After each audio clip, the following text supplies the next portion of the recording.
आज Doubtnut app download करें। Doubtnut पर अपने सभी गणित, रसायन विज्ञान, भौतिक विज्ञान और जीव विज्ञान के डाउट्स का करो सफाया। बस प्रश्न की फोटो खींचो, एक ही प्रश्न को क्रॉप करो और तुरंत वीडियो सोल्यूशन पाओ। अभी डाउनलोड करें। प्रश्न दिया है 100 वॉट प्रति मीटर वर्ग तीव्रता की विद्युत चुंबकीय तरंग 20 सेंटीमीटर वर्ग क्षेत्रफल के दर्पण पर टकराती है। दर्पण को तरंग के लंबवत रखा जाता है। दर्पण पर जो लगने वाला विकिरण बल होगा, यानी कि यह विकिरण जो है इस दर्पण पर जो बल लगा रहा होगा उसका मान हमें न्यूटन में निकालना है और यहाँ पे 4 विकल्प दिया गया है। तो आइए हम लोग इस प्रश्न को हल करते हैं और देखते हैं कि कौन सा विकल्प जो है सही होगा। तो देखिए, इस तरह से हमारे पास तरंग जो है, विद्युत चुंबकीय तरंग दर्पण पर आपतित होती है। ठीक है, तो ये दर्पण पर टकराती है तो ये जिस संवेग से या फिर जिस ऊर्जा से यह आया है, शक्ति से, ठीक है, उसी शक्ति P से यह वापस भी चला जाएगा, क्योंकि यहाँ पे दर्पण से टकरा रहा है।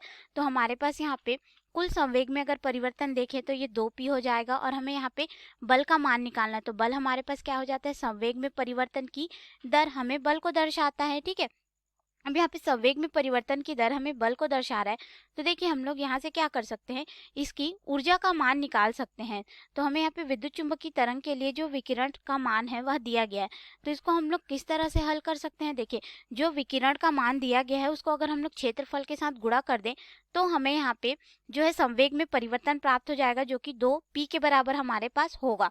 अब अगर हम लोग इसको हल करेंगे तो हमारे पास यहाँ पे मान आ जाएगा, यानी कि यह हमारे पास किस तरह से होगा, देखिए, हमारे पास यहाँ पे विकिरण E का मान दिया गया है कि 10 वॉट प्रति मीटर का वर्ग है। अब हम लोग इसको गुणा कर देंगे तो हमें ऊर्जा प्राप्त हो जाएगी कि यह जो तरंग आ रही है, विद्युत चुंबकीय तरंग, इसकी ऊर्जा कितनी होगी।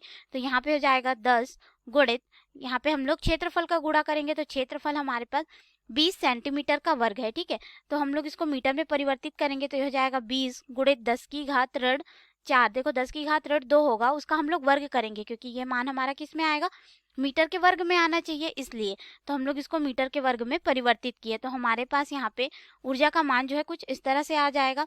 अब यही ऊर्जा हमारे पास क्या हो जाएगा, संवेग में परिवर्तन के बराबर। क्यों, तो देखिए, हम लोग जानते हैं कि जो ऊर्जा E होती है यह हमारे पास हो जाता है संवेग P गुणित विद्युत चुंबकीय तरंग की चाल या फिर प्रकाश की चाल C के बराबर। और यह कैसे आया, तो हम लोग जानते हैं कि जो ऊर्जा होती है E विद्युत चुंबकीय तरंग की, ये हमारे पास बराबर हो जाता है hc बटे लैम्डा के, जहाँ पे अगर हम लोग देखें तो h बटे लैम्डा जो है हमें संवेग P को दर्शाता है।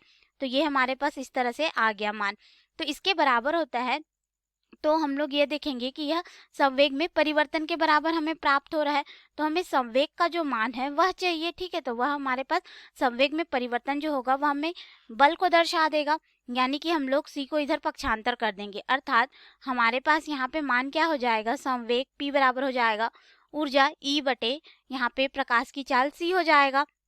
अब हम लोग इसको हल करेंगे तो देखिए, हमारे पास यहाँ पे मान जो है कुछ इस रूप में हो जाएगा। हमें 2P का मान चाहिए, तो हम लोग क्या करेंगे, इसमें 2 का गुणा कर देंगे तो यहाँ भी 2 का गुणा हो जाएगा। ठीक है, इस समीकरण में तो हमारे पास यहाँ पे मान क्या हो जाएगा, 2 गुणित ऊर्जा का मान 10 गुणित 20 गुणित 10 की घात ऋण 4 बटे C, यानी कि ये हो जाएगा 3 गुणित 10 की घात 8 मीटर प्रति सेकेंड।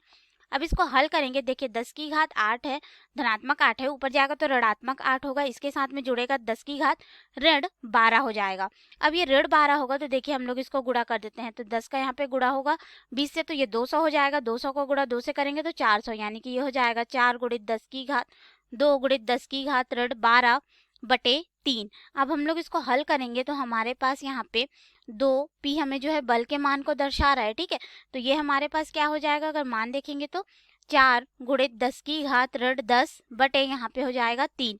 इस तरह से मान आ गया।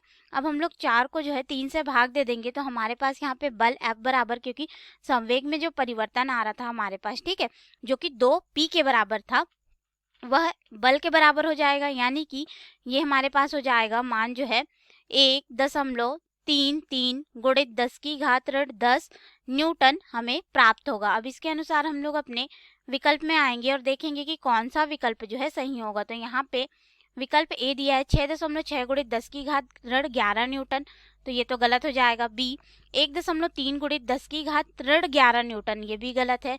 सी 1.33 गुणित 10 की घात ऋण 10 न्यूटन, यानी कि सी विकल्प सही होगा। डी 6.6 गुणित 10 की घात ऋण 11 न्यूटन, ये गलत है, अर्थात हमारा यहाँ पे विकल्प सी जो है बिल्कुल सही उत्तर होगा। धन्यवाद।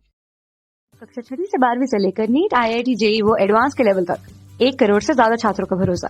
आज ही डाउनलोड करें डाउटनेट ऐप या व्हाट्सएप करें अपने सारे डाउट्स 8400 400 400 पर।